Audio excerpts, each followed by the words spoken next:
नमस्कार, मैं अर्चना शर्मा। चढ़ती कला टाइम टीवी देख रहे हैं सभी दर्शकों का स्वागत करती हूं। आप देख रहे हैं हरियाणा के समाचार। समाचारों की शुरुआत से पहले एक नजर आज के मुख्य सुर्खियों पर।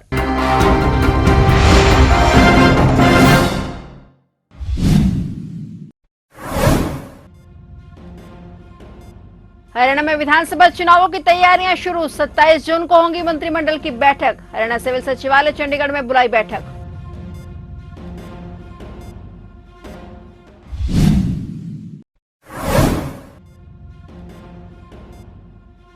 हरियाणा के रन में उतरी एआईसीसी। प्रदेश इकाई के नेताओं को दिल्ली किया तलब। हरियाणा में कांग्रेस के हौसले पहले से बुलंद।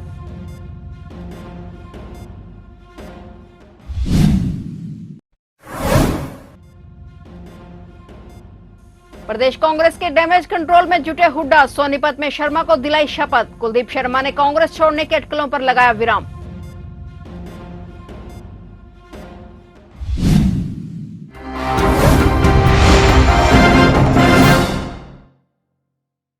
और अब समाचार विस्तार से।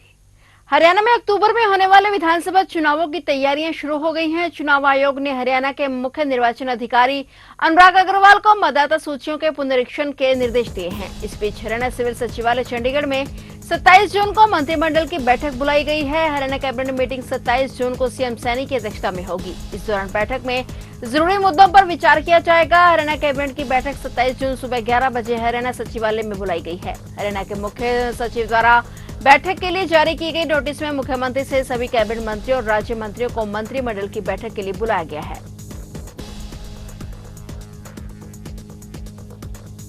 हरियाणा कांग्रेस के नेताओं में मची भागदौड़ और आपसी खींचतान के बीच अब ऑल इंडिया कांग्रेस कमेटी भी अलर्ट मोड में आ गई है। हरियाणा में पिछले 10 साल में सत्ता की बंजर जमीन को सींचने की कोशिश कर रही कांग्रेस इस बार कोई कमी नहीं छोड़ना चाहती। लोकसभा चुनाव में 5 सीटें जीतने के बाद से वैसे भी हरियाणा में कांग्रेस के हौसले पहले से ही बुलंद हैं। आपसी खींचतान और आगामी चुनावों को लेकर एआईसीसी की ओर से हरियाणा कांग्रेस के नेताओं को फोन कर दिल्ली तलब किया गया है। पूर्व शिक्षा मंत्री और कांग्रेस विधायक गीता बुक्कल ने बातचीत में इसकी पुष्टि की है। गीता बुक्कल ने बताया कि उन्हें फोन कर 26 जून को एआईसीसी कार्यालय में हरियाणा कांग्रेस के नेताओं को बुलाया गया है। पार्टी के राष्ट्रीय अध्यक्ष मल्लिकार्जुन खड़गे और राहुल गांधी पार्टी के नेताओं से मीटिंग कर आगामी रणनीति की चर्चा करेंगे। उन्होंने बताया कि पार्टी हाईकमान विधानसभा चुनाव की तैयारियों को लेकर बैठक करेंगे।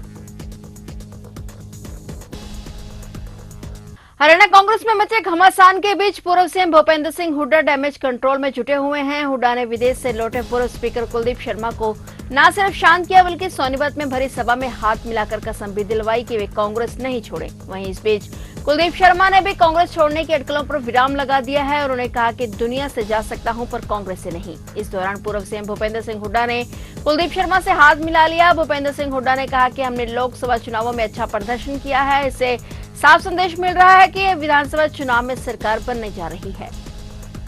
साथियों का मैं फिर से वो करता हूँ। और भाई पंडित जी कुलदीप शर्मा जी ने क्या गलतफहमी फैल गई किसके?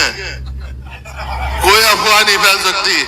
भाई बात सुन ले पंडित जी, हमने तो जिसका हाथ पकड़ा छोड़ा नहीं और तू छुड़ाना चाहोगा जब भी नहीं छोड़ूंगा तो ना, समझ गया? ये तो हमारा नेता है भाई, हमारा नेता स्पीकर था, इधर था। पहली बार आप एमएलए बने, स्पीकर बने, बहुत अच्छा काम किया। तो इसका ही साथ चाहिए हमने असेंबली में, आपका साथ चाहिए हमारे को, समझा? भाजन की कोशिश मत करिए भाई, बोल दे भाजन की कोशिश मत करिए, बोल करेगा के ठीक है? हाथ मिला फिर, हाथ मिला फिर।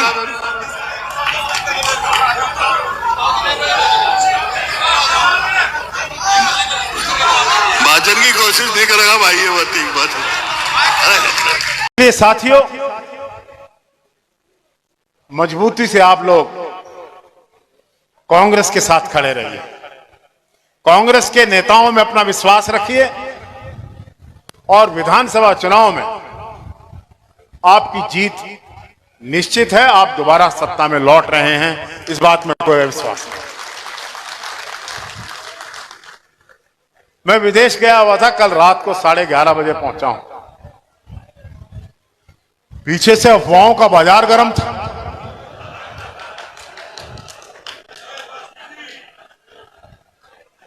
कई लोगों का घी गल रहा था, कई यहाँ का मैंने देख के खुश रहने लग रहा है। अरे भाई शांति कर लो, थोड़ी नरमी पकड़ लो भाई, सब ने इकट्ठे रहना है।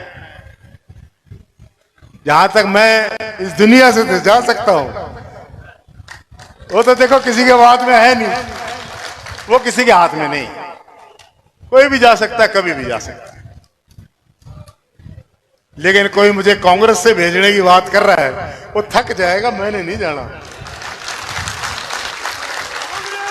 कांग्रेस को अलविदा कहने और भाजपा ज्वाइन करने के बाद पहली बार किरण चौधरी भिवानी स्थित अपने आवास पर पत्रकारों से रूबरू हुई। उन्होंने कांग्रेस पार्टी के प्रदेश अध्यक्ष उदयभान को आड़े हाथों लेते हुए कहा कि अब प्रदेश में कांग्रेस पार्टी को आगे नहीं बढ़ा पाएंगे क्योंकि कांग्रेस में षड्यंत्र चलता है। किरण चौधरी ने कहा कि प्रदेश अध्यक्ष आपने गिरिबान में झांक कर देखे, उनके पीछे क्या स्टैंड रहा है। उन्होंने कहा कि पहले हवीपा और बीजेपी की सरकार भी रही है और उन्होंने अब बीजेपी ज्वाइन किया है। उन्होंने कहा कि हवीपा को कांग्रेस में विलय करवाने का काम भी उन्होंने ही किया था, अब बीजेपी में शामिल हुए हैं। सभी कार्यकर्ताओं को साथ लेकर बीजेपी को और अधिक मजबूत करेंगे। भाजपा नेत्री किरण चौधरी ने कहा कि आने वाले समय में विधानसभा चुनाव में बीजेपी और अधिक मजबूत होगी। नीट और यूजीसी की परीक्षाओं को लेकर देश भर में बवाल मचा हुआ है। इसी क्रम में अंबाला में आज नीट के छात्रों ने कांग्रेस पार्टी के कार्यकर्ताओं सहित भाजपा दफ्तर का घेराव करते हुए दफ्तर पर ताला जड़ दिया। छात्रों का गुस्सा सरकार पर फूट रहा है और उन्होंने सरकार से इस परीक्षा को दोबारा करवाने की मांग की है। वहीं कांग्रेस नेताओं ने सरकार पर निशाना साधते हुए कहा कि सरकार के दावे फेल हुए हैं, हजारों की संख्या में बच्चों के भविष्य के साथ खिलवाड़ किया जा रहा है। विद्यार्थियों में काफी रोष देखने को मिला और उन्होंने सरकार से इस परीक्षा को जल्द दोबारा करवाने की मांग करते हुए दोषियों को सजा दिलवाने की बात कही है। कैथल जिले में अवैध रूप से चल रहे 100 से अधिक प्राइवेट कोचिंग सेंटरों पर अब लगाम लगने जा रही है। जिले में अब बगैर मंजूरी के कोई भी कोचिंग सेंटर नहीं चल सकेगा। सरकार ने इसके लिए नया कानून बना दिया है जिसमें डीसी की अध्यक्षता में एक जिला स्तरीय कमेटी का गठन किया जाएगा। इसमें डीसी के अलावा एसपी, डीईओ, जिला लेखाधिकारी और सरकारी कॉलेज के एक प्रिंसिपल सहित प्राइवेट कोचिंग सेंटरों के 2 प्रतिनिधियों को भी शामिल किया जाएगा। यह कमेटी संस्थानों से आवेदन प्राप्त होने के 45 दिन के अंदर उनके दस्तावेज को जांच, उन्हें 3 साल के लिए पंजीकरण का प्रमाण पत्र देगी और इस कानून में कमेटी के पास शक्तियां होगी। अगर कोई कोचिंग सेंटर किसी भी नियम की उल्लंघना करेगा तो उसे पहली बार 25,000 रुपए का जुर्माना देना होगा, दूसरी बार में 1 लाख रुपए का जुर्माना लगाया जाएगा और यदि तीसरी बार में भी संस्था के खिलाफ आरोप साबित होता है तो संस्थान का रजिस्ट्रेशन समाप्त कर दिया जाएगा। बता दें कि शहर में भरे कोचिंग सेंटर में संचालकों द्वारा बेरोजगार युवाओं को सरकारी नौकरी और अच्छे नंबर दिलाने के बड़े बड़े होर्डिंग लगाए गए हैं। इनमें युवाओं को विभिन्न कोर्सों में 100% सिलेक्शन करवाने का भी दावा किया गया है। इसके लुभावने दावों के कारण ही ग्रामीण क्षेत्र में हर रोज हजारों की संख्या में युवा इन कोचिंग में आते हैं और जबकि सरकार के आदेश अनुसार अब कोई भी कोचिंग सेंटर संचालक इस तरह का प्रचार प्रसार नहीं कर सकता। अब इनकी लिस्ट तैयार की जा रही है, जल्द ही बिना एनओसी के चल रहे कोचिंग सेंटरों पर कार्रवाई की जाएगी। हरियाणा के गुरुग्राम में आग बुझाने वाली फैक्ट्री में बॉयलर विस्फोट में कम से कम 2 लोगों की जिंदा जलने से मौत हो गई जबकि 10 अन्य घायल हो गए। घटना गुरुग्राम के दौलताबाद औद्योगिक क्षेत्र में हुई। घायलों को अस्पताल में उपचार के लिए भर्ती कराया गया। सूत्रों के मुताबिक धमाका इतना जोरदार था कि आसपास खड़ी इमारतें और मकान हिल गए। धमाका होने से कई लोगों के घरों में दरारें तक आ गई। आग लगने की सूचना मिलते ही फायर ब्रिगेड की करीब 10 गाड़ियां मौके पर पहुंची। बॉयलर फटने के बाद आग बुझाने का काम कई घंटे चलता रहा। पुलिस विभाग की टीमें भी हादसा स्थल पर पहुंची और बॉयलर फटने के कारणों की जांच जारी है। वहीं शॉर्ट सर्किट से हादसा होने की आशंका है। फिलहाल खोज और बचाव अभियान जारी है। पुलिस और आबकारी विभाग ने संयुक्त रूप से दबिश देकर माजरा गांव के समीप कैंटर में लदी शराब के करीब 1200 पेटियां देसी शराब को अपने कब्जे में ले लिया है। आरोप है कि जिस परमिट के आधार पर कैंटर शराब लेकर जा रहा था वह 2 बजे खत्म हो गया था जबकि ट्रक 5:30 बजे शराब लेकर जा रहा था। जांच के दौरान पुलिस को ट्रक के अंदर एक अन्य नंबर प्लेट भी बरामद हुई है जिसके बाद पुलिस ने 420 और अन्य संगीन धाराओं में केस दर्ज कर 2 लोगों को गिरफ्तार कर लिया है। पकड़े गए लोगों में एक ट्रक ड्राइवर तो दूसरा गोदाम को मुंशी भी बताया जा रहा है। पुलिस के अनुसार यह लोग एक ही परमिट पर 2 चक्कर लगा रहे हैं जिसकी जांच पुलिस और आबकारी विभाग कर रहा है। हमने एक्साइज डिपार्टमेंट की टीमों के साथ एक रेड की थी जिसके दौरान पृथ्वी का माजरा गाँव के पास हमने एक ट्रक को रोका था जिसमें से जिसका जो परमिट का टाइम था जो उसके पास था वो लगभग 2 बजे ख़त्म था बट जो उस टाइम 5:30 हो चुके थे जिसकी वजह से हमने एक्साइज डिपार्टमेंट से रिपोर्ट के बाद उस पर FIR लॉन्च किया और जब ड्यूरिंग चेकिंग तो जो उसमें से एक हमें नंबर प्लेट गाड़ी में से और मिली है, जिसके बाद ये 420, 468, 71 के तहत और एक्साइज एक्ट के तहत FIR 2 लोगों के खिलाफ दर्ज हुई है, जिसमें 2 लोग अरेस्ट हो गए हैं। सर कौन सी शराब है? ये देसी शराब है, कितनी पेटी? लगभग 1200 पेटी है एक टेंटर में। सर मालिक का पता चल पाया? ये जा रही थी, ये स्कॉट स्टेशन वाइन पे जा रही थी, जो उसके डॉक्यूमेंट्स के अकॉर्डिंग।